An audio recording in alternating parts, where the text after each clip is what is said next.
Ren, un pauvre type solitaire et fauché, a transformé sa maison en hôtel pour monstres. Mais quand des filles monstres puissantes et très séduisantes se sont mises à se battre pour y emménager, il a décidé d'oublier le loyer et de les laisser toutes payer en nature, avec des faveurs intimes.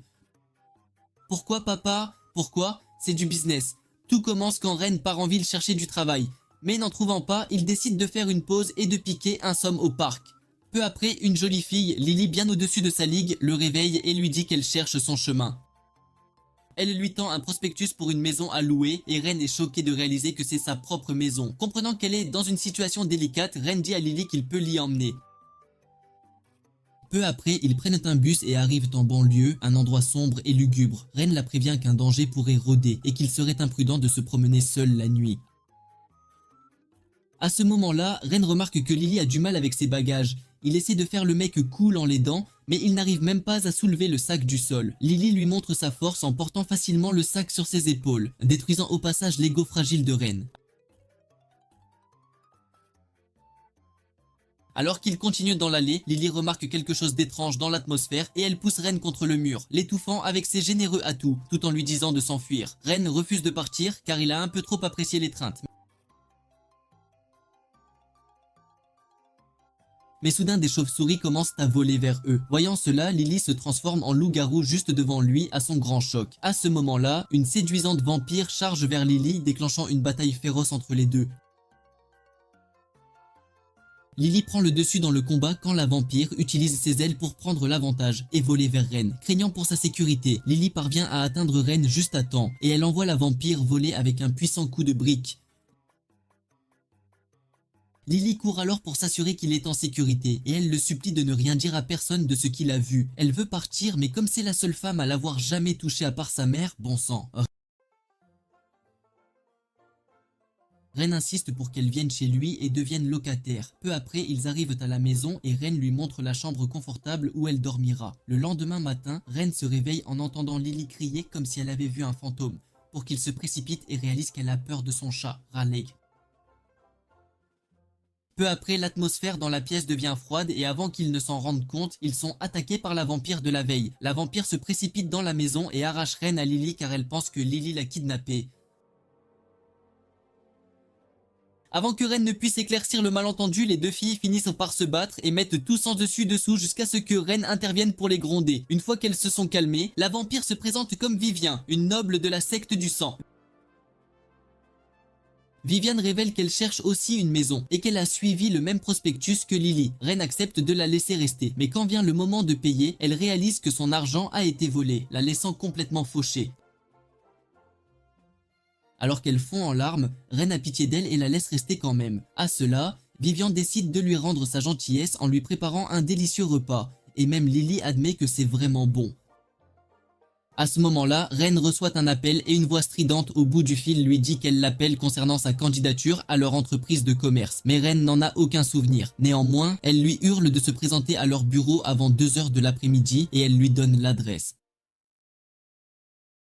Peu après, il se rend à l'endroit indiqué espérant changer sa vie inutile et sans valeur avec un emploi stable. Arrivant dans les bidonvilles où se trouve ladite entreprise, on lui dit au téléphone de toucher le poteau téléphonique à côté de lui.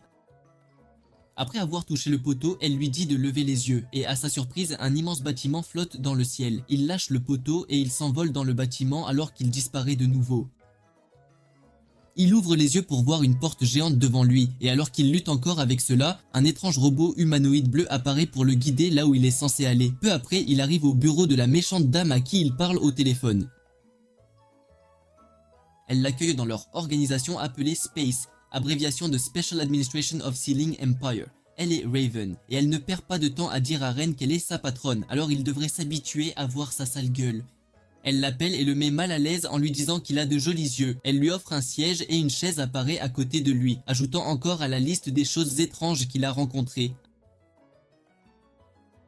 Alors qu'il essaie de se faire à l'idée qu'il n'est pas fou, elle sort une tasse de ramen et commence à l'engloutir comme un sanglier affamé. Ren se ressaisit enfin pour demander à la dame pourquoi elle l'a invité dans cet endroit étrange.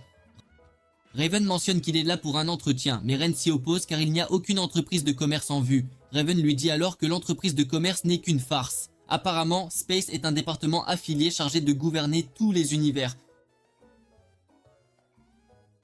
En gros, ce sont des êtres divins qui sont chargés de s'assurer que tout se passe dans l'ordre. Ren a presque le cerveau en surchauffe avec toutes les informations qu'elle lui donne. Elle lui dit ensuite qu'il a été sélectionné pour quelque chose de pas si sérieux, qui est le poste d'assistant examinateur. Son travail d'examinateur est de s'assurer que certaines races effrayantes ne détruisent pas le monde ou de planifier les évolutions des corps célestes. Ren est absolument sidérée par cela, mais Raven s'en fiche complètement car elle savoure juste sa délicieuse tasse de ramen.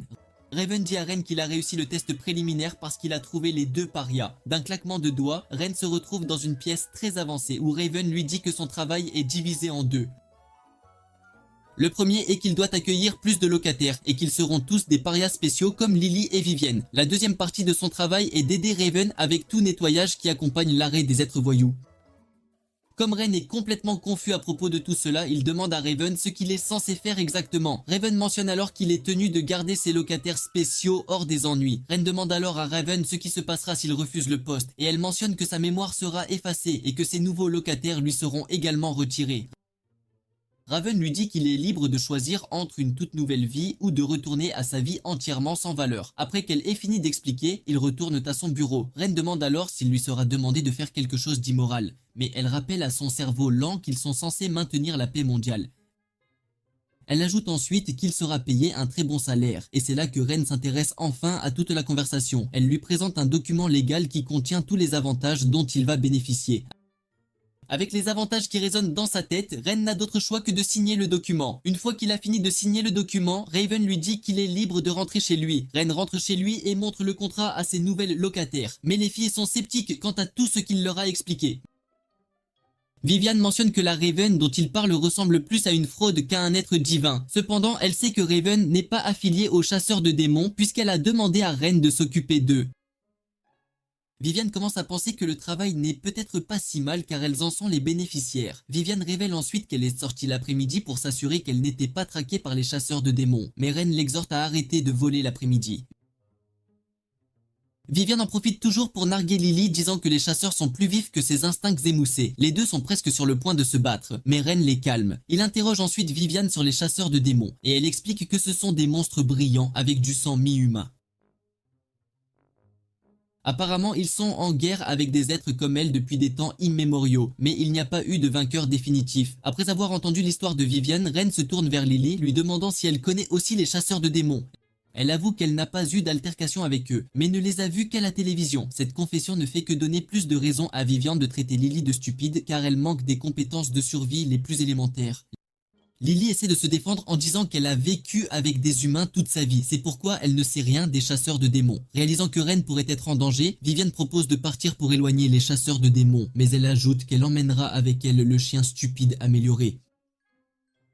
Plus tard, Ren fait une bonne sieste quand il se retrouve soudain dans un étrange royaume. Il marche sans but jusqu'à ce qu'il se retrouve ciblé par de méchants loups. Il tombe au sol et juste au moment où il est sur le point d'être mangé, il se réveille au son de la voix de Lily. Ren croit que ce n'était qu'un rêve, mais il réalise soudain qu'il tient une fourrure. Viviane l'examine et mentionne qu'il n'y a aucune énergie démoniaque qui en émane, et quand Lily essaie son odorat, elle ne sent rien non plus. Réalisant que Ren pourrait être en danger, Viviane essaie d'utiliser sa magie du sang sur Ren avec un effet secondaire de sommeil, mais elle frappe accidentellement Lily avec un sort à la place, la faisant dormir comme une bûche. À ce moment-là, Ren reçoit un appel de Raven, lui disant de se présenter au bureau le lendemain car il y a une tâche urgente pour lui. Le lendemain, Ren se dirige vers le château flottant pour répondre à l'appel de Raven, mais en arrivant à l'entrée, il ne trouve personne. Il pense à partir quand Raven apparaît dans une tenue vraiment amusante, tout en portant une épée plus grande que le petit corps de Ren. Raven affirme que la tenue qui met en valeur sa poitrine est sa tenue de jardinage et qu'elle était en train de tailler des arbres tenaces. Après cela, Raven change et il se dirige vers son bureau où elle dit à Ren qu'elle a un terminal de données spécial à lui donner. Apparemment, c'est un appareil spécial destiné uniquement aux examinateurs. Raven place le terminal sur la table et quand il demande comment l'utiliser, elle lui dit de le contrôler avec son esprit et il réagira automatiquement à ses instructions. Raven le taquine ensuite, lui disant qu'il s'est inscrit pour le travail le plus difficile car il n'y a ni repos ni mort pour lui.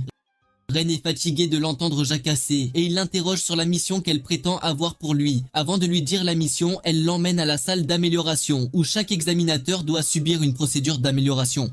Raven appelle cela une simple procédure, mais sort de nulle part le cercueil de Dracula. Cela effraie Ren à mort, mais Raven le pousse dans le cercueil avant qu'il ne puisse protester. Raven active les boutons nécessaires et un effet de foudre frappe le cercueil, le faisant tourner de manière incontrôlable. Ren crie de l'intérieur mais disparaît soudainement, choquant Raven qui pense avoir appuyé sur les mauvais boutons. Momentanément, Ren se retrouve dans le même royaume où il avait été précédemment attaqué par les loups. Le terminal s'envole de sa poche, se présentant enfin à Ren avec sa voix agaçante. Le terminal mentionne qu'il est son assistant et Ren lui demande s'il peut lui fournir une couverture avant qu'il ne meure de froid. Le terminal lui dit avec colère qu'il n'est qu'une carte Google améliorée, pas un magicien. La seule chose qu'il peut offrir est des conseils et Ren lui demande où ils sont. Le terminal explique alors qu'ils sont dans la dimension des rêves, qui est un espace parallèle au monde réel. Ren croit que c'est un monde virtuel ordinaire, mais le terminal le prévient rapidement, lui disant que la mort dans l'espace des rêves signifie automatiquement la mort dans le monde réel. Ren perd presque la tête quand il réalise qu'il a été soumis à un test fatal. Momentanément, Ren se retrouve de nouveau entouré de loups et le terminal ne perd pas de temps à se défiler pour retourner dans la poche de Ren.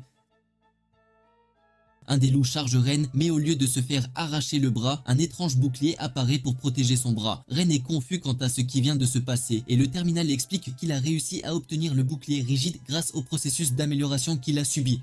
Le terminal l'assure que le bouclier s'activera automatiquement une fois qu'il sera attaqué. Les loups réalisent qu'ils ne peuvent pas abattre Ren, et ils commencent immédiatement à appeler leur chef de meute. Ren essaie de s'échapper à travers l'herbe quand il est renversé par l'énorme chef de meute, presque de la taille d'une voiture.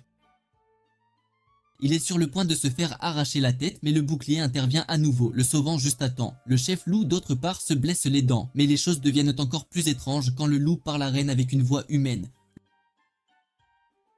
Le chef loup exige de savoir qui est Ren et pourquoi il est venu dans cette dimension, la mort le fixant du regard. Ren mentionne rapidement qu'il n'est qu'un voyageur, mais le loup ne croit pas un mot de ce qu'il dit car la dimension n'est pas idéale pour les humains. Néanmoins, le loup dit à Ren qu'il va être un bon repas pour les petits. Même si ses dents sont blessées, il croit toujours que les membres de la meute devraient pouvoir abattre Ren afin que les petits puissent en se nourrir de lui. Réalisant qu'il est sur le point de mourir, Ren passe en mode négociation, disant au chef de meute qu'il va l'emmener chez un dentiste s'il peut l'aider à trouver le plus proche établissement humain, privilégiant ses dents au détriment de ses petits. Le chef de meute porte Ren sur son dos et court droit vers le plus proche établissement humain.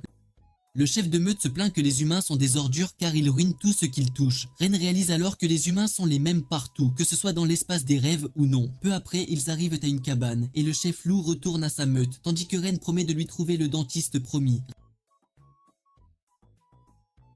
Ren entre dans la cabane et ordonne au terminal d'allumer la lampe de poche, mais cela vexe le terminal, qui dit à Ren qu'il n'est pas un putain d'outil domestique. À ce moment-là, Ren aperçoit un objet familier qui dépasse du sol.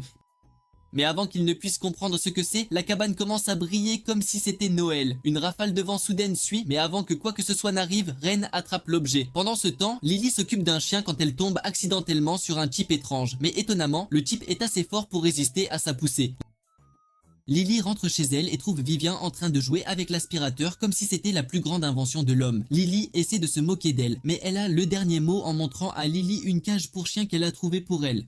Ren, d'autre part, retourne au bureau de Space, tandis que Raven est occupé à savourer une tasse de Raymond sans aucun souci au monde. Raven lui demande comment il se sent, et il avoue que le bouclier l'a aidé dans l'espace des rêves où elle l'a envoyé mourir.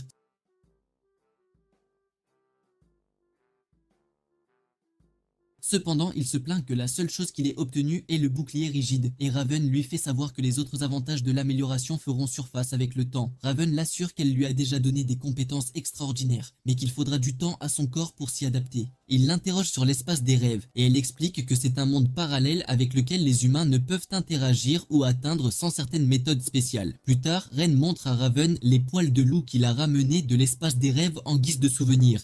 Il mentionne également qu'il a trouvé une feuille de métal familière, mais à sa surprise, elle n'est plus sur lui. Après leur petite conversation ennuyeuse, Raven le pousse hors du bâtiment avant de lui dire qu'elle l'envoie en voyage en Europe. Apparemment, il y va pour récupérer une nouvelle locataire, et toutes les factures ont été payées. De plus, Raven lui ordonne d'emmener Lily et Vivian avec lui lors du voyage car elles pourraient être utiles. Elle lui jette les billets d'avion et le renvoie ensuite. Après le départ de Ren, Raven essaie d'interagir avec la fourrure de loup, mais elle disparaît et elle commence à s'inquiéter si des choses s'infiltrent dans leur monde depuis le monde parallèle. Le lendemain, Ren et ses filles montent dans un avion en direction de l'Angleterre pour trouver leur nouvelle locataire. Vivian est époustouflée par la façon dont les avions peuvent voler si haut dans le ciel. Ren lui rappelle alors qu'elle peut aussi voler, mais elle clarifie la situation disant qu'elle ne peut pas voler aussi haut que les avions. Ren est confus car elle n'a pas été découverte par les humains puisqu'elle vole très bas. Et Vivian explique que sa vitesse aveuglante rend difficile pour les humains de la voir. Lily se joint à la conversation, lançant une pique à Vivian pour ne pas avoir d'expérience de vol en avion. Vivian essaie de se défendre en disant qu'elle n'est pas assez fauchée pour ne pas pouvoir s'offrir un billet d'avion. Elle affirme qu'elle aime juste voler avec ses ailes, mais Lily voit clair dans son visage de menteuse fauchée. Ren d'autre part se plaint de la méchanceté de Raven de leur avoir pris des billets en classe économique au lieu de la classe affaires. Lily intervient, disant qu'elle a pris l'avion le plus cher, mais au final, Vivian et Ren découvrent qu'elle s'est juste accrochée à l'arrière de l'avion.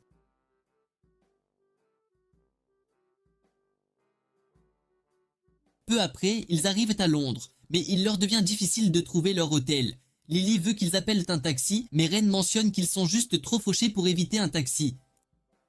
Comme ils cherchent leur chemin, Vivian propose de parler à un natif, affirmant que son anglais est plutôt bon car elle a vécu en Angleterre. Cependant, les choses tournent horriblement mal car ils pensent tous qu'elle n'est qu'un perroquet qui débite des bêtises. Ren lui demande alors la dernière fois qu'elle a vécu en Angleterre et elle répond que cela fait des siècles. Ren ne peut pas croire qu'elle est trop stupide pour savoir que les prononciations ont changé avec le temps. Vivian utilise alors toutes ces petites cellules cérébrales de vampires mortes pour trouver une idée. Elle prend la carte de l'hôtel et exhorte Lily à suivre l'odeur avec son nez super sensible. Lily est initialement désintéressée, mais Ren sait ce qui la motive en suggérant que la nourriture de l'hôtel est la meilleure. Lily devient immédiatement active et elle les conduit à l'hôtel. L'équipe est époustouflée par la beauté de la chambre d'hôtel et Lily est la première à commander le service en chambre. Lily ne se soucie pas de la quantité qu'elle mange, même si la facture ne cesse de s'accumuler. Vivian d'autre part s'allonge sur le lit confortable qui n'est pas son cercueil pour profiter d'un bon sommeil pour une fois dans sa vie de misère. Pendant que les deux passent le meilleur moment de leur vie, Ren est en train de paniquer et quand il n'en peut plus, il leur hurle de se taire.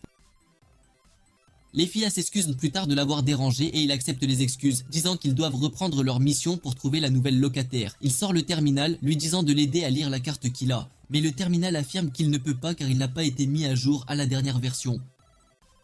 À ce moment-là, Ren reçoit un appel de Raven juste au bon moment et elle promet d'aider à mettre à jour le logiciel du terminal. Une fois que le terminal fonctionne avec la dernière mise à jour, il dit à Ren qu'il peut maintenant aider à traduire d'autres langues.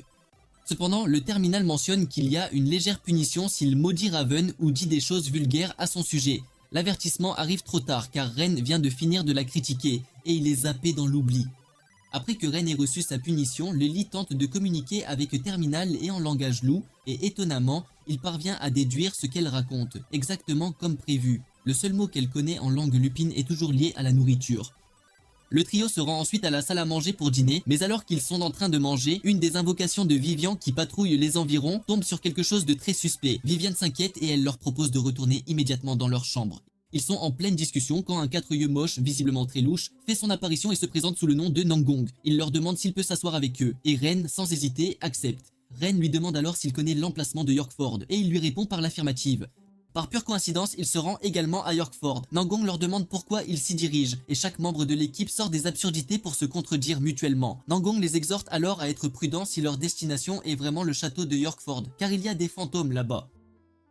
Plus tard cette nuit-là, Vivian s'approche de Ren alors qu'il se détend sur le balcon pour lui dire qu'elle sent la présence d'un chasseur de démons dans l'hôtel. Vivian mentionne qu'une de ses invocations l'a détecté, mais Ren n'est pas inquiet puisque Lily n'a rien senti. Vivian soutient que Lily est bien trop stupide pour remarquer quoi que ce soit qui ne soit pas de la nourriture. Ren suggère qu'il traque le chasseur de démons, et Vivian confie à Ren qu'elle soupçonne Nangong d'être ce chasseur.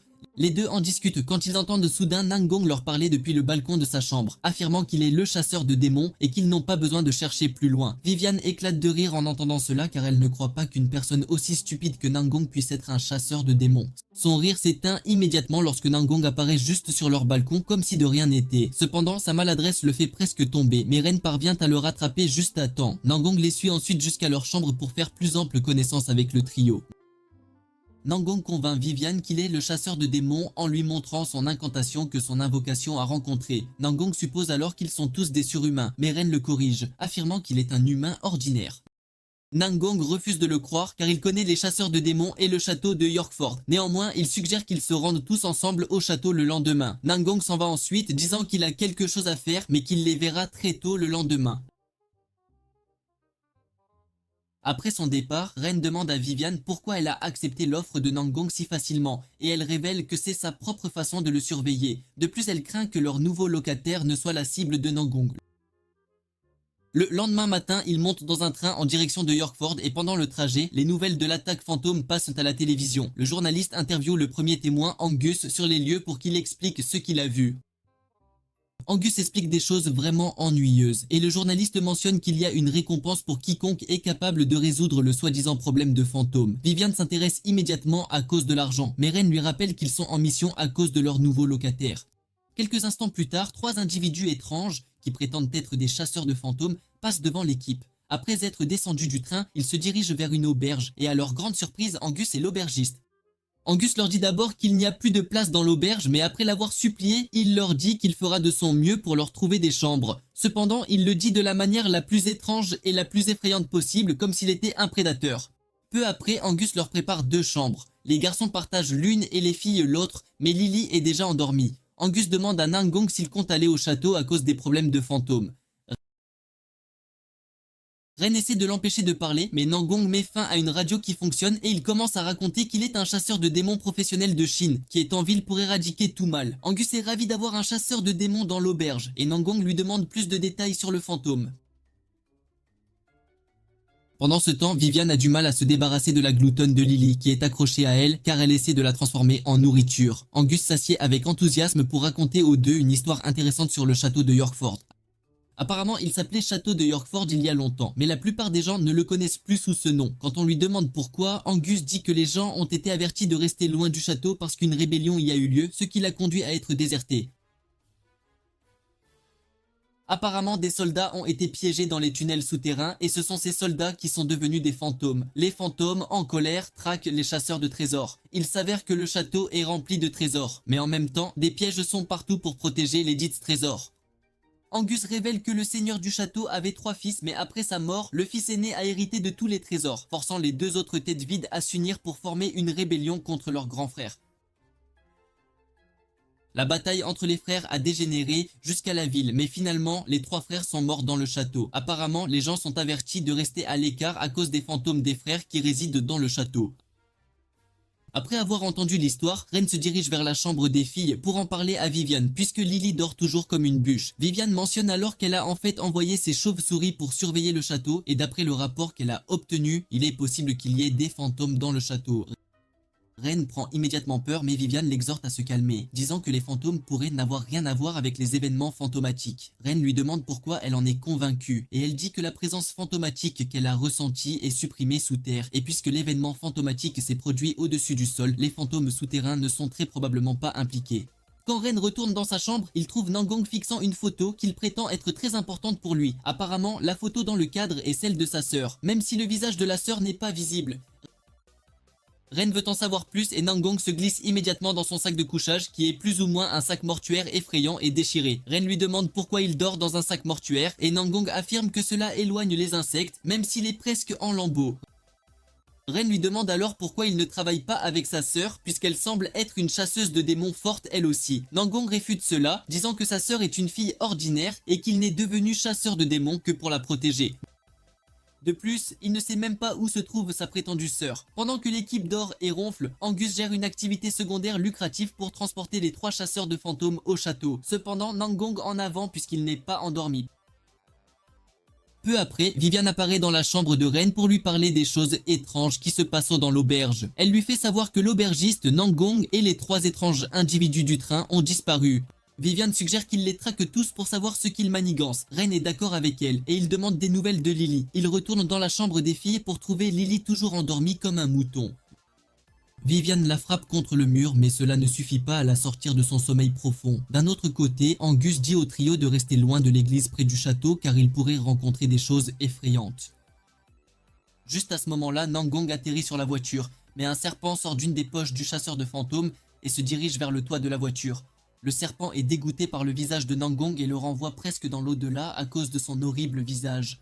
Pendant ce temps, Vivian vole dans les airs et suit la voiture tout en portant Ren. Lily quant à elle court à 4 pattes même si elle dort encore. Ren est surpris de pouvoir voir comment Lily court mais il réalise alors que la procédure d'amélioration doit en être la raison.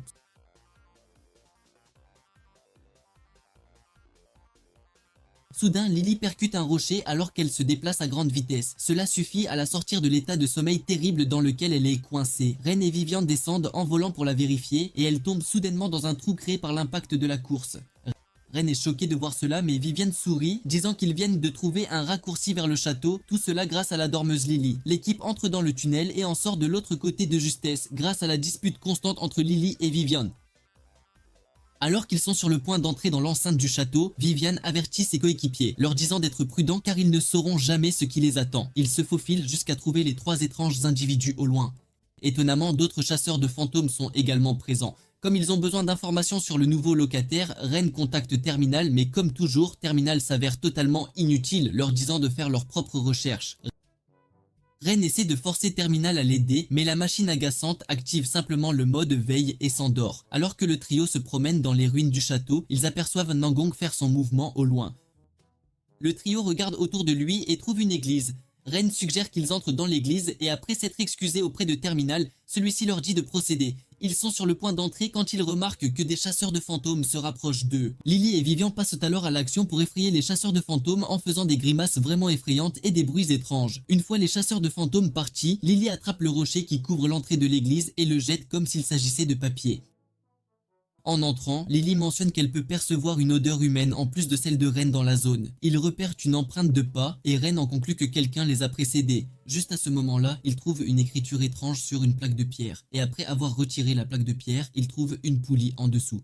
Le lit tire dessus et crée un chemin qui mène sous terre. Terminal décide enfin d'être une bonne machine en disant à Ren que le nouveau locataire se trouve exactement là où il se dirige. Ren est ravi d'entendre cela car il ajoute enfin un autre locataire à sa collection. Mais Vivian est inquiète que Nangong ait disparu. Alors qu'ils traversent les tunnels sombres, Ren exhorte Terminal à devenir plus lumineux afin qu'ils puissent voir où ils vont. Mais cela l'énerve à nouveau, rappelant à Ren qu'il n'est pas censé être une putain de lampe de poche, même s'il est techniquement un guide. Ils se retrouvent bientôt dans un grand entrepôt qui attire leur attention sur le fait que les histoires de fantômes pourraient en fait être vraies. À l'extérieur, l'essence de Nangong le mène à un grand rocher couvrant l'entrée souterraine, utilisant son sort de papier. Il parvient à dégager le rocher, il manque de se faire écraser en entrant dans le trou, mais il a la chance de son côté. Ren et ses locataires se reposent quand ils entendent soudain quelque chose au loin, et cela attire leur attention, espérant que ce serait le nouveau locataire. Le trio continue sur le chemin solitaire, attendant de voir quand ils vont enfin rencontrer leur nouveau locataire. Peu de temps après, ils aperçoivent Angus au loin et sa présence dans le tunnel n'est rien d'autre que suspecte. Pour éviter d'être détecté, Vivian utilise ses compétences de vampire pour dissimuler leur présence. Vivian suggère qu'ils s'approchent d'Angus, mais Ren ne pense pas que ce soit nécessaire, car il voit Angus comme un gars ordinaire. Vivian lui ouvre les yeux sur le fait qu'Angus cache définitivement quelque chose car il transporte du matériel avec lui. L'équipe s'approche alors de lui et commence à l'effrayer. Par peur, Angus commence à avouer qu'il n'a fabriqué des histoires de fantômes que pour attirer les touristes. Comme son entreprise ne va pas bien, Lily est déçue qu'Angus essaie de gagner de l'argent sur le dos des morts. Mais Ren lui rappelle qu'elle était prête à obtenir un prix pour avoir vaincu les fantômes aussi. Réalisant que le sort de dissimulation est sur le point de s'estomper, Ren dit alors à Angus de s'enfuir et il ne perd pas de temps à accepter l'offre. Lily attire alors leur attention sur les lettres écrites sur les murs. Vivian mentionne que ce sont des runes principalement utilisées par les chasseurs de démons. Pour Ren, tout ce qu'il peut voir, ce sont des lettres vraiment laides sur le mur. Et avant qu'il ne souffre d'un blocage cérébral à force de trop regarder, il demande à Vivian de traduire l'écriture. Vivian lit alors les runes qui se traduisent par « Ce lieu scelle tout le mal d'en haut, et aucun mal ne peut jamais pénétrer ». Elle continue de lire et une fois qu'elle a terminé, Ren comprend qu'il y a quelque chose de sinistre dans les tunnels. Vivian est d'accord avec lui, disant que le seigneur du château devait être un chasseur de démons qui a fait son chemin dans la société. Vivian s'approche alors du mur et le touche, seulement pour qu'il réagisse à son pouvoir magique. Cela active le piège dans le tunnel et des flèches commencent à voler vers eux. Cependant, Ren est capable de les protéger en utilisant le bouclier rigide. Ils s'enfuient jusqu'à atteindre le bout du tunnel et Ren dit à Lily de défoncer la porte. D'un autre côté, Nangong rampe toujours dans des espaces étroits, essayant de trouver une issue. Un rat lui marche dessus et il manque de se faire rôtir en tentant de se débarrasser du rat. Ren et ses filles arrivent enfin dans une zone sûre, mais juste au moment où elles sont sur le point de se reposer, un rocher roule vers elles, les forçant à rester très près du mur pour éviter d'être écrasées en spaghettis. Cependant, l'instinct canin de Lily se manifeste et elle commence à courir après le rocher comme si elle jouait à rapporter. Vivian et Ren sont forcés de la poursuivre et soudain, le sol s'ouvre et elle tombe. Viviane se transforme immédiatement en sa forme de vampire pour l'attraper avant qu'elle n'atteigne le sol et ne s'écrase. Au même moment, Nangong a atteint le même endroit où ils ont failli être empalés par des flèches. Le crédule Nangong touche la pièce tout comme Vivian, et les flèches se précipitent sur lui, prêtes à le transformer en passoire. Viviane pose doucement Lily au sol, mais Ren s'écrase sur elle. Juste à ce moment-là, ils lèvent les yeux pour réaliser qu'ils viennent de se retrouver dans une pièce remplie de trésors. Viviane et Lily se laissent emporter, et juste au moment où elles sont sur le point de se précipiter vers les trésors et la nourriture, Ren les arrête, les exhortant à y réfléchir à deux fois. Ils maîtrisent leur avidité, et à leur grande surprise, tout n'était qu'une illusion. Viviane croit que le brouillard qu'ils ont traversé est lié à un sort d'hallucination vraiment fou, mais la question de savoir pourquoi Ren n'est pas affecté demeure. Le trio continue alors son exploration du donjon, se demandant exactement quand ils sont censés atteindre la fin. Ren commence déjà à s'inquiéter de toute cette affaire, et il souhaite qu'ils puissent trouver le locataire assez vite pour qu'ils puissent partir. Viviane mentionne alors que tout semble étrange, et avec les écritures sur le mur, elle soupçonne que leur cible est celle emprisonnée dans le donjon. Soudain, les murs commencent à se rapprocher d'eux dans une tentative de les écraser. Viviane et Lily essaient d'utiliser leur pouvoir, mais les runes les en ont privés. Les filles commencent à paniquer, mais Ren est le seul à rester calme, leur disant qu'il y aura certainement une issue. Juste à ce moment-là, Ren attrape les murs, essayant d'agir comme Samson. Étonnamment, les murs arrêtent de bouger et les filles retrouvent leur pouvoir. Ren suggère immédiatement qu'ils sortent de là avant que les murs ne recommencent à bouger. Pendant ce temps, Nangong suit toujours le même chemin que le trio, et à la fin, il s'écrase dans un étang en contrebas. Ren et les filles se reposent quand des chevaliers émergent du sol et commencent à les chasser comme des percepteurs. Lily et Viviane décident de riposter et les deux parviennent à maîtriser les chevaliers agaçants. Cependant, Viviane fait savoir à Ren qu'ils ne peuvent pas encore se détendre car ils n'ont pas rencontré la force principale des chevaliers. Viviane remarque alors que les écritures sur l'épée indiquent une pierre magique et les fantômes ne sont pas des prisonniers mais ils sécurisent quelque chose. Ren ne connaît pas les pierres magiques et Viviane lui explique qu'elles peuvent être utilisées pour invoquer des démons. Viviane explique mieux, disant que les fantômes sont là pour s'assurer que le sceau n'est pas retiré. Lily suggère qu'ils détruisent la pierre, mais Viviane dit que ce n'est pas une tâche facile. Ren est calme car il croit qu'ils n'ont rien à craindre tant qu'ils n'invoquent pas de démons avec la pierre. Cependant, Viviane lui fait savoir qu'un démon agressif trouvera un moyen de s'échapper même sans être invoqué. Ren suggère alors qu'ils restent loin de la pierre, mais soudain, ils réalisent qu'elle est suspendue juste au-dessus de leur tête. Viviane calme Ren, lui disant qu'ils n'ont rien à craindre tant qu'une force externe n'agit pas sur la pierre. C'est à ce moment que Nangong frappe le mur de l'extérieur avec son pouvoir, et cela provoque la rupture d'une des chaînes retenant la pierre. Cela invoque à son tour une énorme quantité de chevaliers et le trio se retrouve entouré de chevaliers morts vivants prêts à se baigner dans leur sang. Juste au moment où les chevaliers sont sur le point de converger sur eux, les premières lignes sont frappées par des flèches. L'archer n'est autre que Nangong qui, tel un fermier, descend dans le donjon. Il dit avec assurance au trio de lui laisser les chevaliers morts vivants. Il essaie de faire le malin en volant vers la pierre, mais il finit par tomber et s'écraser au sol comme une orange pourrie. Les quatre s'amusent trop jusqu'à ce qu'ils se souviennent qu'ils ont encore des chevaliers morts vivants à gérer. Étonnamment, Nangong les frappe avec une certaine poudre qui les rend immobiles. Une fois qu'ils sont immobilisés, Nangong commence à les abattre avec facilité. Cependant, Ren et les filles sont toujours encerclées, et Viviane lui assure que les chevaliers ne sont rien comparés à ses pouvoirs. Elle se prépare à utiliser son pouvoir ultime, mais dit à Ren et Lily de s'assurer qu'ils la protègent pendant qu'elle active son pouvoir. Lily passe à l'offensive, abattant les chevaliers morts-vivants, tandis que Ren reste près de Viviane pour la protéger avec le bouclier rigide. Juste au moment où Lily est sur le point de se fatiguer, le pouvoir de Viviane est enfin prêt. Elle bondit dans les airs et déchaîne son pouvoir de sang rouge. L'équipe est excitée de voir son incroyable pouvoir, mais avant qu'il ne puisse faire quoi que ce soit pour blesser les chevaliers morts vivants, la pierre absorbe le pouvoir. Cela s'avère être un très mauvais signe car la pierre commence à se fissurer. L'équipe regarde avec horreur une lumière rouge jaillir dans le ciel, et ce qui suit est un niveau de destruction effrayant. Peu de temps après, un type effrayant avec des flammes sur tout le corps émerge de la pierre. Pendant tout ce chaos, Nangong s'est cogné la tête et s'est évanoui. Lily est d'abord intriguée par la présence du type enflammé, mais au moment où il déchaîne son aura écrasante, l'équipe commence à se vider les entrailles. Soudain, le type enflammé s'approche d'eux et il attrape Ren et Nangong du sol. Sans rien dire, le type s'envolera avec les garçons, mais les filles le suivent. Momentanément, il s'arrête et Viviane le défie, lui demandant comment il peut voler plus vite qu'elle, même s'il n'a pas d'aile.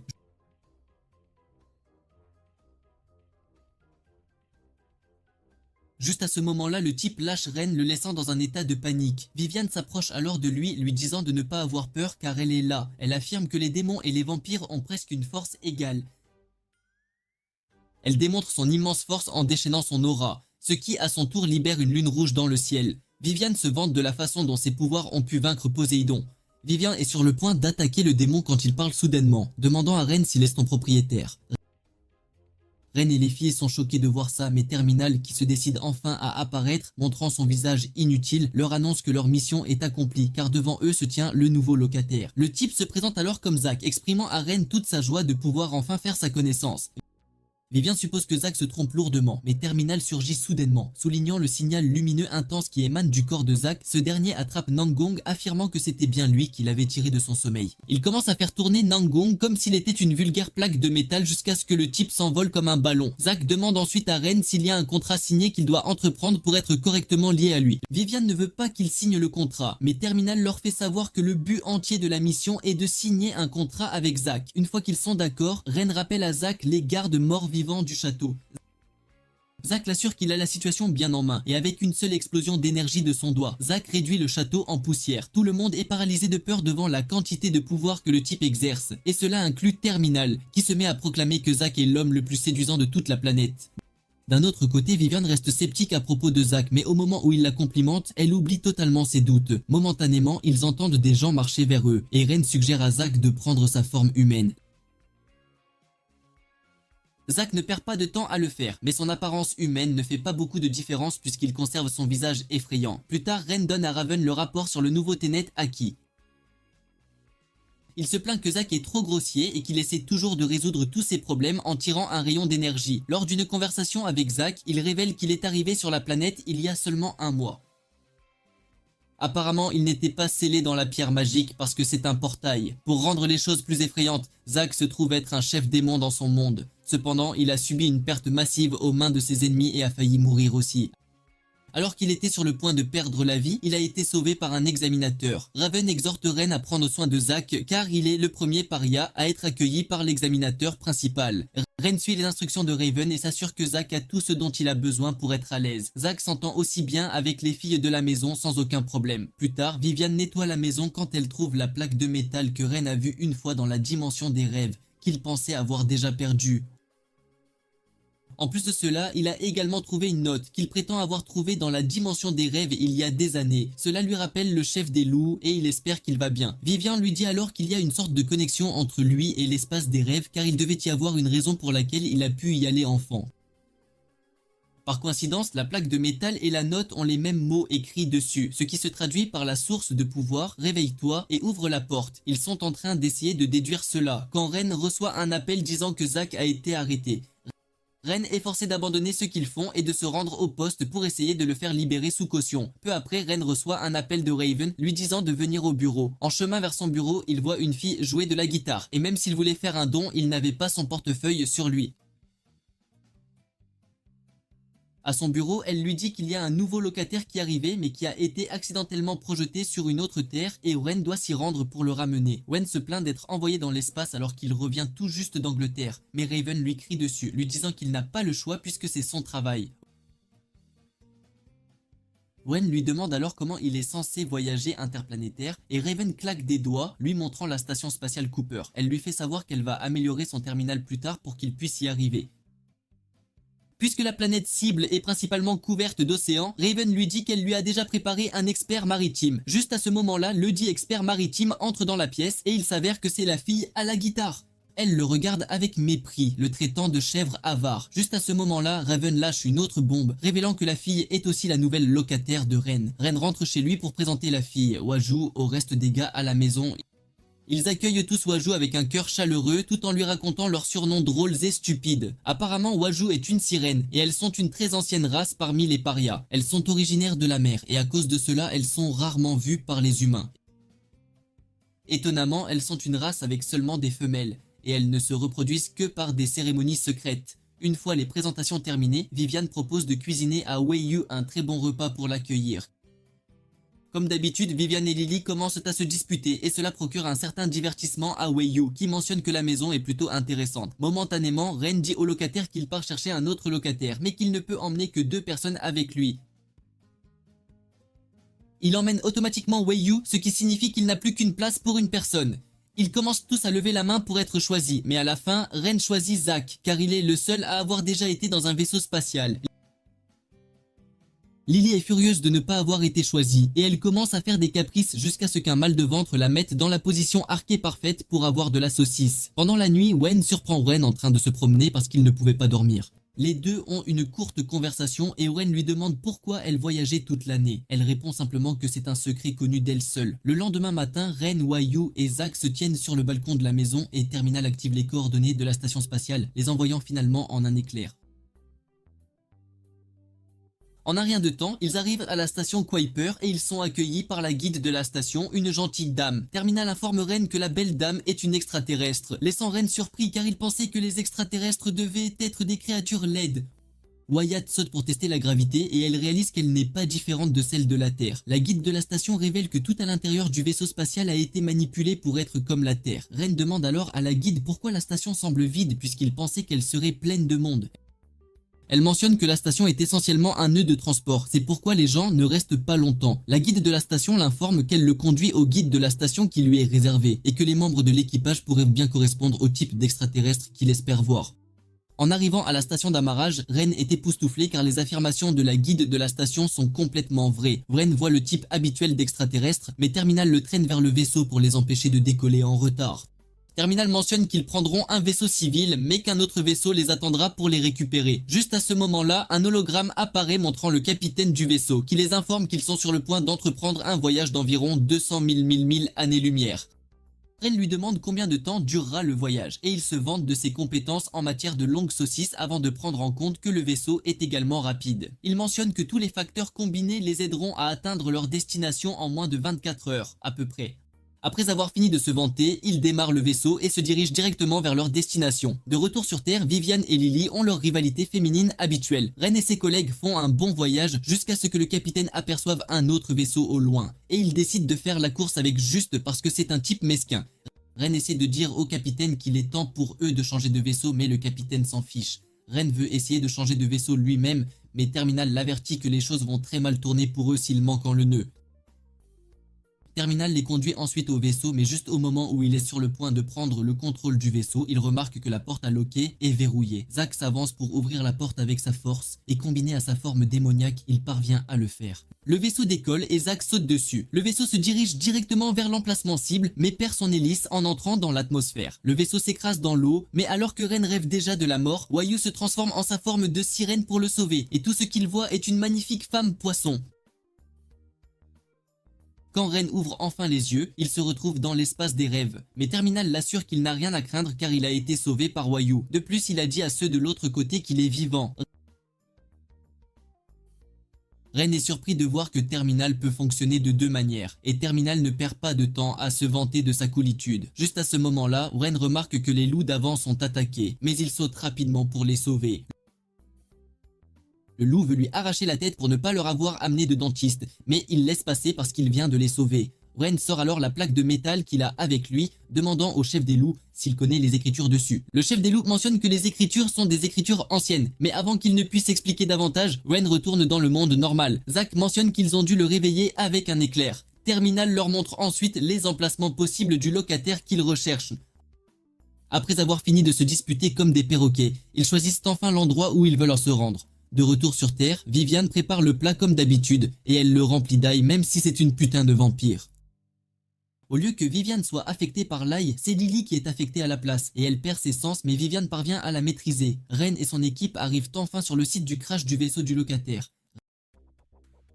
Ren est époustouflé par les dégâts causés par le crash de l'avion. Ren mentionne que cela aurait fait les gros titres pendant des mois. En supposant qu'il ait atterri sur Terre, Zack se dirige ensuite vers le vaisseau pour vérifier si le locataire est toujours en vie. Zack ouvre la porte mais ne trouve personne à l'intérieur. Il n'est pas satisfait de cela et il passe en mode Hulk, démontant tout le vaisseau juste pour s'assurer que le locataire ne se cache pas entre certaines des pièces.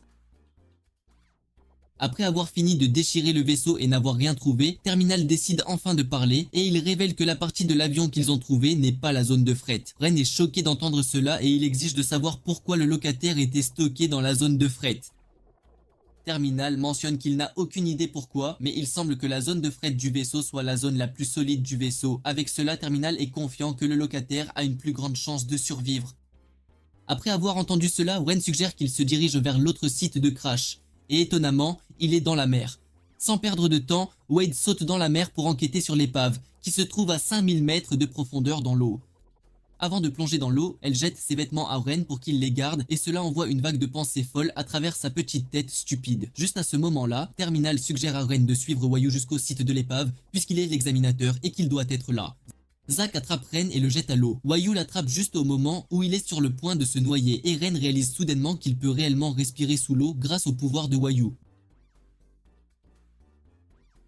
Wayu explique qu'elle contrôle l'eau autour d'eux, ce qui lui permet de respirer et de résister à la pression. Ren est époustouflé par l'impressionnante capacité des parias. Momentanément, un requin effrayant apparaît devant eux et charge vers eux à grande vitesse. Réalisant le danger imminent, Wayu se transforme en l'une de ses formes effrayantes, une pieuvre. Au moment où le requin voit cela, il s'éloigne à toute vitesse sans même se retourner. Ren est surpris. Wu Yue lui fait savoir qu'elle peut se transformer en n'importe quoi. Peu de temps après, il trouve la partie cargo du vaisseau et Terminal effectue un scan rapide. Le terminal révèle que le cargo est endommagé à l'extérieur mais l'intérieur semble intact. Pour bien voir le cargo, Wayu utilise son pouvoir pour créer une poche d'air sec autour du conteneur de fret. Ren peut entrer librement sans problème, mais quand Wayu essaie, elle ne cesse de tomber à cause de ses jambes de poisson. Ren la réprimande, lui demandant pourquoi elle ne reprend pas sa forme humaine. Elle rappelle alors à Ren qu'elle a déjà jeté ses vêtements avant qu'il n'entre dans l'eau, ce qui signifie qu'elle ne porte rien. Le terminal ouvre ensuite le cargo, mais Ren est déçu quand il entre car il n'y a aucun signe de personne dans l'espace de chargement.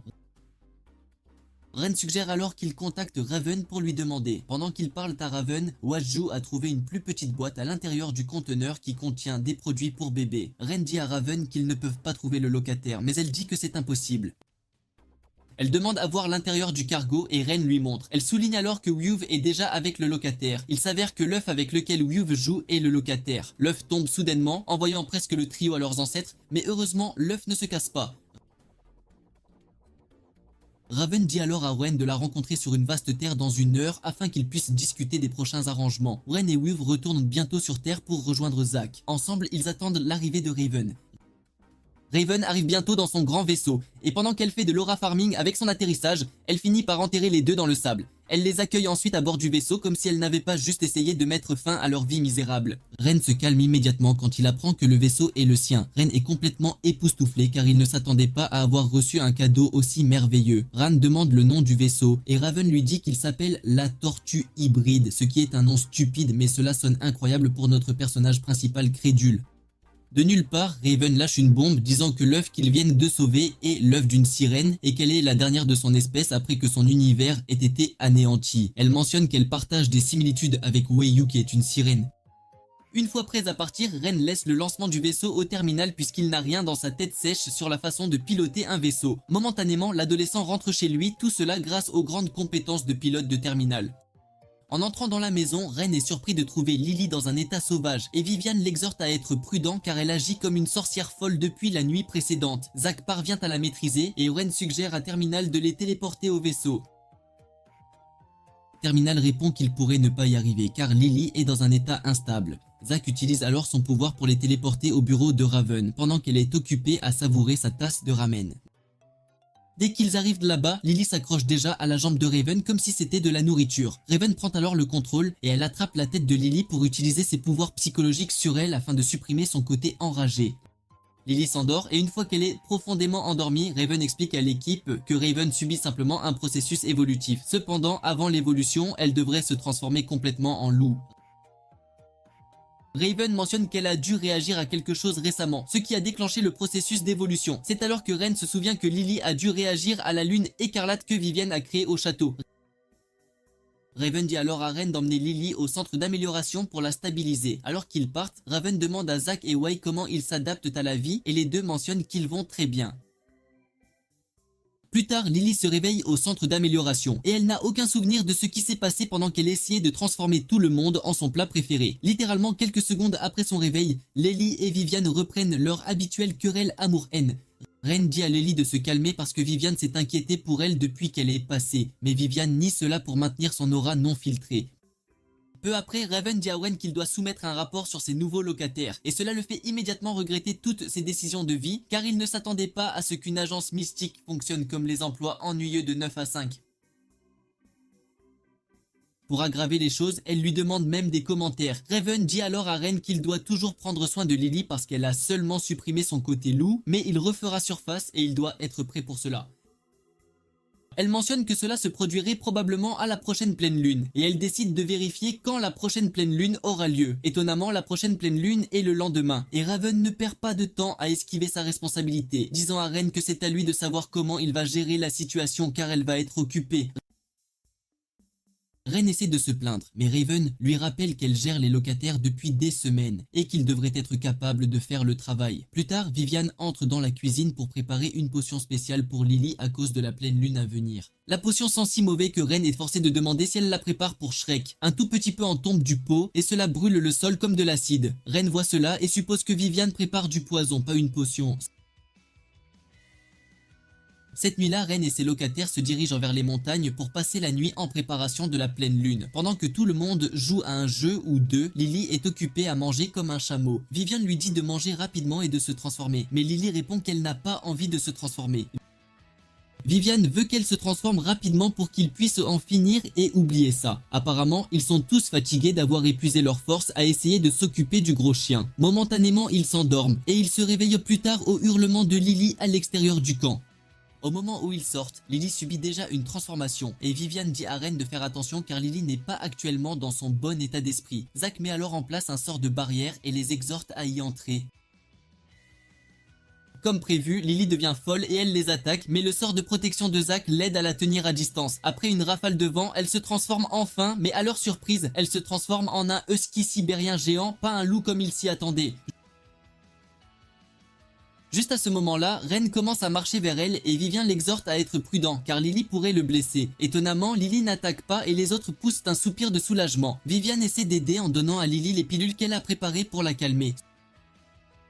Cependant, cela ne fait qu'empirer les choses et Lily perd le contrôle. Vivian réalise qu'elle a en fait raté la formule de la potion. Alors que Lily court vers la ville, le groupe la poursuit et Ren élabore un plan pour essayer de l'arrêter.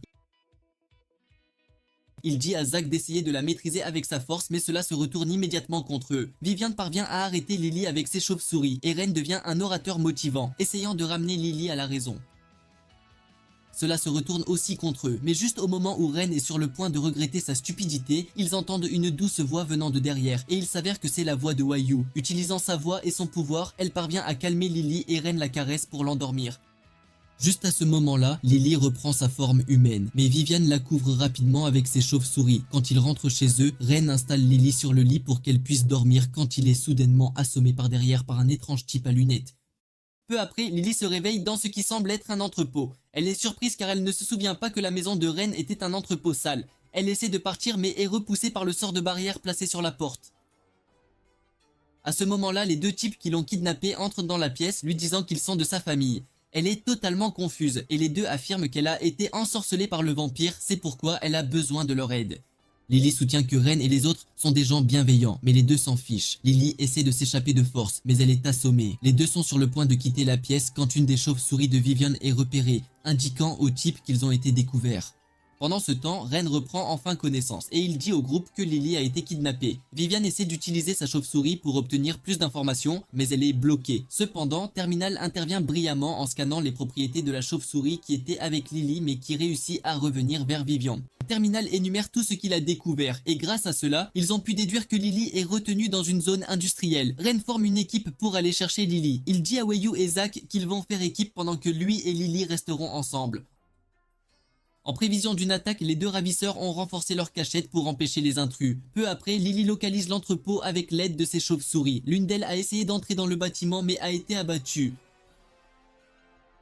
Vivian examine la barrière et elle réalise que c'est une magie puissante qu'elle a déjà rencontrée. Vivian dit à Ren qu'ils doivent trouver une entrée pour pénétrer dans le bâtiment. Pendant ce temps, Zack et Wayu ont trouvé ce qui semble être la cachette des ouvriers. Zack ouvre la porte avec force et les trouve en train de jouer. Wu Yuwei agit comme une fille cool, disant à Zack qu'il devrait s'excuser auprès des types innocents. En essayant de trouver un moyen d'entrer dans le bâtiment, Vivian rappelle à Ren qu'il pourrait être immunisé contre la magie de la barrière, tout comme il l'était au château. En fait, son pouvoir peut annuler la magie, et il le confirme quand Ren touche une des particules de la magie, la faisant se transformer en poussière. Le lit soulève alors Ren, espérant le porter à l'étage supérieur pour accéder au bâtiment. Cependant, ils sont frappés par l'un des types loups, Yuan, qui les attendait. Yuan affirme que Ren et sa bande ont kidnappé Lily alors que lui et son frère sont les ravisseurs évidents dans ce scénario. Il se transforme en loup-garou avec colère pour pouvoir les combattre correctement. Yuan lance sa magie agaçante sur les deux, les forçant à courir partout. Vivien dépose Ren dans ce qui semble être un endroit sûr, mais cela passe vite d'un espace sûr à l'endroit le plus dangereux quand Yuan les charge. Vivien dit alors à Ren qu'elle va s'occuper de Yuan pendant que Ren essaie de chercher Lily. Cependant, Yuan est un type têtu et il ne les laisserait pas partir. Vivien emmène Ren en volant au sommet d'une tour, et pendant qu'ils sont occupés à se battre avec Yuan, Zack et Yu jouent avec les types du sous-sol. Au fur et à mesure que la bataille progresse, Yuan est frappé par Vivien, et le type de pouvoir qu'elle utilise lui fait savoir que Vivien est la dangereuse vampire connue sous le nom de comtesse de la lune pourpre. Après avoir lutté pendant quelques minutes, Ren a finalement eu accès au bâtiment. Cependant, le frère de Yuan apparaît derrière lui et le décapite presque. Grâce à son bouclier, il survit. Ren commence à courir partout, mais Terminal lui crie d'arrêter cette course-poursuite à la Tom et Jerry et d'affronter le loup-garou qui essaie de le tuer. Ren soutient qu'il ne peut pas combattre un surhomme, mais Terminal lui rappelle qu'il a subi la procédure d'amélioration, ce qui signifie qu'il a la même force que les surhumains. Même après avoir entendu cela, Ren ne pense toujours pas pouvoir affronter le loup-garou. Le loup-garou l'attrape et le jette comme une balle en caoutchouc, mais il survit comme d'habitude. Ren décide de se cacher, mais Terminal lui rappelle qu'il ne peut pas car il a affaire à une créature avec un odorat très développé. Comme Terminal l'avait prévenu, le loup le retrouve. Ren échappe de peu à la mort, mais utilise ensuite son intelligence pour activer l'arroseur d'eau afin de se débarrasser de son odeur. Ren se faufile dans les conduites d'aération pour échapper au loup, et quelques minutes plus tard, il trouve Lily qui a déjà faim. Elle est super excitée quand Ren lui dit qu'il est temps de rentrer à la maison. Cependant, le loup bloque à nouveau leur chemin. Juste à ce moment-là, Yuan est projeté dans le bâtiment par Vivien et Yuan avertit son frère de ne pas essayer de combattre Vivien car elle est la comtesse de la lune pourpre. Alors que les choses sont sur le point de prendre une tournure plus drastique, Ren exhorte tout le monde à se calmer. Il explique les choses aux loups, et après avoir réalisé que Ren est un bon gars, les loups reculent. Ils sont tous sur le point d'avoir une fin heureuse quand des chasseurs de démons arrivent dans le bâtiment pour les encercler. Les chasseurs ne perdent pas de temps à tirer leurs armes sur le groupe, mais Ren protège tout le monde avec son bouclier. Ren leur dit alors de s'enfuir, et pendant qu'ils courent, Ren attire leur attention avec son bouclier, donnant à Vivien et Lily une chance de s'échapper du bâtiment. Ren aveugle ensuite les chasseurs de démons avec la lumière vive de Terminal afin que lui et les deux loups puissent aussi s'échapper. Cependant, les chasseurs de démons ne sont pas sur le point de les laisser s'échapper et ils les poursuivent. Ren et les loups atteignent une distance de sécurité et croient qu'ils sont tirés d'affaire. Mais les chasseurs de démons apparaissent comme des moustiques persistants. Ren se retrouve bientôt face à une chasseuse de démons rousse qui est émerveillée par ses pouvoirs. Elle ne veut pas croire que Ren n'est qu'un simple humain, puisque les humains ne sont pas censés avoir de tels pouvoirs incroyables. À mesure que la bataille devient de plus en plus intense, Ren s'habitue de plus en plus à courir comme un véritable surhomme. Ren met la chasseuse de démons en fuite, la poursuivant jusqu'à ce qu'il l'assomme. Ren la quitte finalement quand il réalise qu'il pourrait devoir aider le reste de l'équipe. Yuan et son frère combattent brillamment, mais ils finissent par être maîtrisés par les chasseurs de démons. Yuan est transpercé par une lame d'argent et il commence à se transformer en pierre. Le frère de Yuan regarde alors qu'ils sont sur le point d'envoyer Yuan dans l'au-delà, mais Ren apparaît juste à temps. Lily rejoint également Ren et elle lui dit que l'état de Yuan devient critique. Cependant, elle assure Ren qu'elle a une idée pour aider à sauver la vie de Yuan. Elle déchaîne le nouveau pouvoir qui accompagne son évolution, laissant une tempête de vent qui permet au groupe d'échapper aux chasseurs de démons. Ils atteignent les bois et Wayu et Zack les rejoignent bientôt aussi. Waju s'approche de Yuan pour le vérifier. Elle dit au groupe qu'elle peut utiliser sa magie de guérison pour aider le type. Waju mentionne que c'est plus ou moins de la magie de l'eau, mais qu'elle peut l'utiliser pour sauver Yuan. Waju passe à l'action et submerge Yuan dans une sphère d'eau pour commencer à le guérir. Le frère de Yuan les remercie de leur aide et il promet de leur dire tout ce qu'il sait. Le type mentionne qu'ils ont essayé de kidnapper Lily à cause de la prophétie de la sirène. Apparemment, la prophétie mentionne que le jour du retour approche et que c'est un moment où tous les parias retrouveront leur force et les chasseurs de démons connaîtront un déclin. À cause de cela, tous les parias commencent à rassembler les leurs, c'est pourquoi ils voulaient emmener Lily avec eux en préparation de la dite prophétie. Le type s'excuse de ne pas avoir révélé toute la vérité avant car il croyait que Lily était trompée par Vivien. Quelques minutes plus tard, Wayu termine de guérir Yuan. Mais juste au moment où ils sont sur le point de célébrer, ils sont de nouveau attaqués par les chasseurs de démons.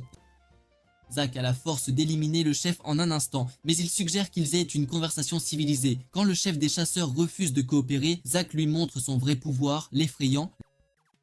Le chef des chasseurs de démons essaie de s'enfuir, mais Zack le ramène avec sa magie de téléportation et s'assure de lui faire savoir ce qui se passera s'il essaie de les poursuivre. Après s'être occupé du type, Yuan et son frère se préparent à partir. Lily les interroge sur la prophétie et ils mentionnent qu'ils l'ont entendu d'une sirène qui est venue à terre. Un instant plus tard, les loups-garous s'en vont, mais la chasseuse de démons rousse apparaît soudainement et pointe un couteau sur le cou de Wai, exigeant qu'il laisse partir son patron. Ils se retrouvent dans une situation délicate, et pendant qu'ils essaient de résoudre le problème, Nangong apparaît de nulle part, disant à la rousse qu'il doit emmener Wai Yu. Nangong fait un clin d'œil à Ren pour s'assurer qu'il sait qu'il est de son côté. Nangong convainc la rousse de laisser partir Wai Yu et en retour, il libère son patron. Cependant, la rousse et son patron tombent dans un piège préparé au moment où ils entrent dans les bois. Leurs cris résonnent comme un tambour après qu'ils aient été frappés. Il s'avère que Wai Yu et Nangong se connaissent, mais Wai Yu le remercie de lui avoir sauvé la vie en jetant son âme crédule dans les bois. Dans un rebondissement surprenant, Wai Yu est la sœur de Nangong dont il parlait. Cette révélation plonge toute l'équipe dans un état de confusion totale car ils ne s'y attendaient pas. Quand l'équipe rentre à la maison, Wai Yu et Nangong continuent leur rivalité fraternelle habituelle. Wai Yu parle de la façon dont son frère est agaçant et du fait qu'il la suivait toujours sous prétexte qu'il la protégeait.